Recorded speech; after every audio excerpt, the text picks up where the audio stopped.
It's too loud when I snow blow your sidewalk? Okay.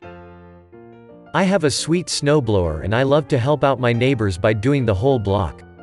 I'm that guy. After a moderate snow a few years, 6 feet, my neighbor told me that he's very sensitive to noise and not to snowblow in front of his house. So, later that same winter we got 17 inches. I got every house on the block front and back except for his.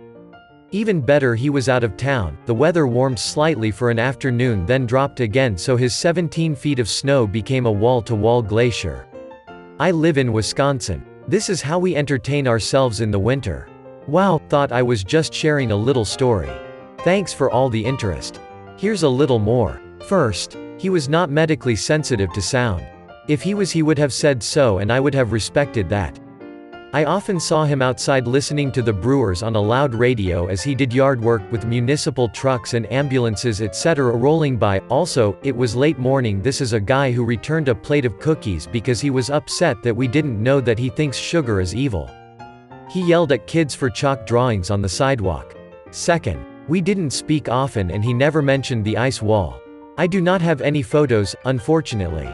It was hilarious. Even sat on the edge of it and had a beer with my other neighbor. Third, he moved to Iowa a year or so later.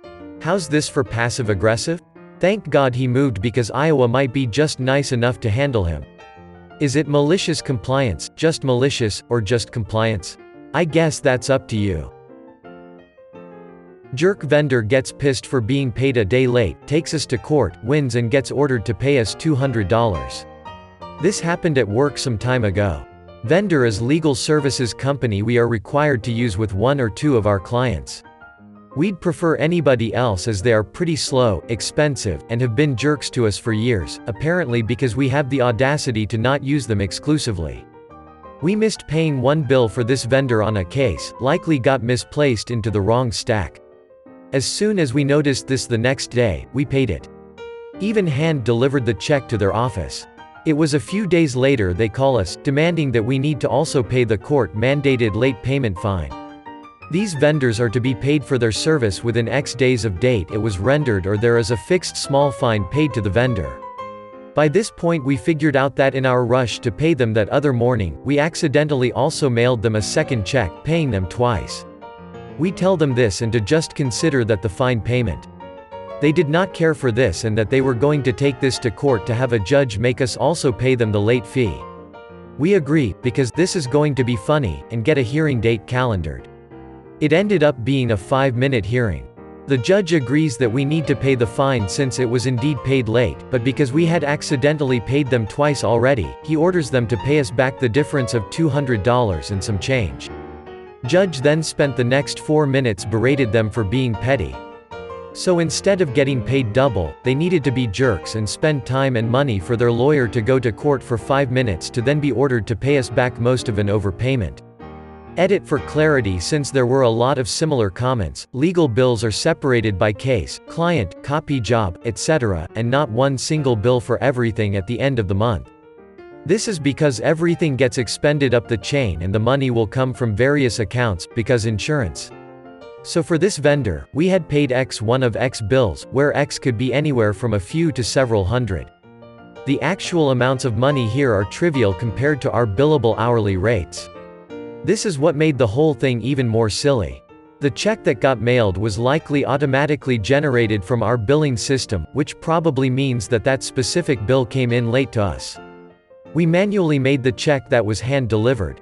This entire thing really didn't matter and wasn't worth any effort to figure out what exactly caused it happened, as something like this happens maybe once every few years.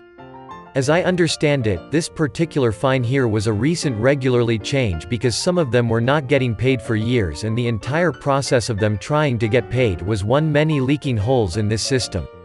One of the lawyers explained it to me in excessive detail, but I have mostly forgotten all of it. That was months ago and not something that even involves me. Lol, they did not sue us over this, it was something like a procedural hearing. I'm not a lawyer, I don't know the correct terminology here.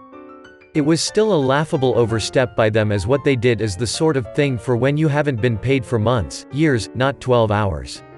Would be nice if there was similar regulations on our bills to clients. It's pretty much our industry's standard for the last several years, where every bill is automatically cut 15 to 20% by third parties handling bill review.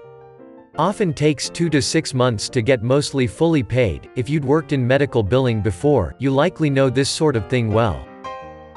You want every email that's addressed to you to arrive at your inbox? You got it, pal. Just happened, my bosses and I are still laughing. We are a small IT company. We manage quite a few clients, though. This one gentleman in one of our busier client sites says that he's tired of being told his emails never arrived to him. We look it up and yes, a couple of legit emails got tangled up in the spam filter. No big deal, we whitelist the sender and release the message. No, not good enough for this guy. He calls back screaming, "I order you to let any email addressed to me come to my inbox." I advise him that I'm going to have to transfer him to IT security and he's going to have to, on a recorded line, say he understands and accepts responsibility for yada yada yada. See, I did that because these guys get thousands of spam emails a day. A while back, several folks, this guy included, decided to give their email address and password to some unsavory website. Then did it again. And again. And again. So now they get easily 15 to 20 plus messages an hour to the entire organization. So he accepts, saying he just wants all his emails to go to him. We allow all messages to him to bypass the spam filter. 3 hours later, he has over 100 new emails. And they keep coming in. He calls back furious, asking why his spam filter isn't working. "Sir, you asked that all emails addressed to you arrive at your inbox." So right around 4:45 p.m. today, he's calling our office and the call gets routed to me since I own the ticket. He's livid, shouting so loud my coworkers on the opposite side of the room can hear him. "Whatever you did to my email, I want it put back to the way it was. You f'd up my email and now I can't get any work done because my stupid notifications are going off every second." I calmly reply, "Absolutely. I'll go ahead and turn your spam filtering back on and all these emails will stop." Good. It's what you should have done in the first place. At the end of it all, nothing changed, and he's happy. God, I love IT work. Edit. To the few of you who have, and the many more that will, seeing as how this picked up a little more steam than I was expecting, commented saying I should be fired. Chill, I'm lucky enough to be at a place that values their employees enough to know that we do not deserve the kind of verbal abuse this guy slings out. A lot of jobs I've been at would have handed me my walking papers the moment I didn't immediately suck this dude off to climax before finding out what his name was. Between me and the security team, we told him at least 4 times that this exact thing would happen, and he said, on a recorded line, "I don't care. I take care of my customers and my bosses enable me to do a damn good job. I believe that's why our company is experiencing very good growth right now. Relax." Final edit. I had to. I logged into our system this morning from home and listened to the recording. It's glorious. Here's the highlights. Security. "So, he tells me you're looking to turn off the spam filter?" Client. "I don't even get spam. I'm paying you people for something I don't need." Security. "It's not an added cost, but you're not getting spam because you have a spam filter. If you turn that off, you're going to get flooded with spam emails." Client. "I don't care. I've given you guys an order, and I expect it to be done." Security. "I just need you to be aware that without the spam filter, you're open to getting every spam email that comes to you, some of which may be malicious and could open you up to viruses, malware, and all sorts of software that could compromise your entire network. By going against our suggestions, you understand that our company cannot be held liable for any malicious software that makes it into your network, infects any of your systems, or causes any system downtime, and that you are claiming sole responsibility for that. Do you understand this?" Client. "Yeah, whatever. Just get it done so I can get off this call." Security. "Sir, I really need to reiterate how much we cannot recommend this action. You're going to get." Client. "I don't care. Do what I tell you." Security. "Okay, I'll have him remove you from the default spam rule, and you'll start receiving any email sent to you.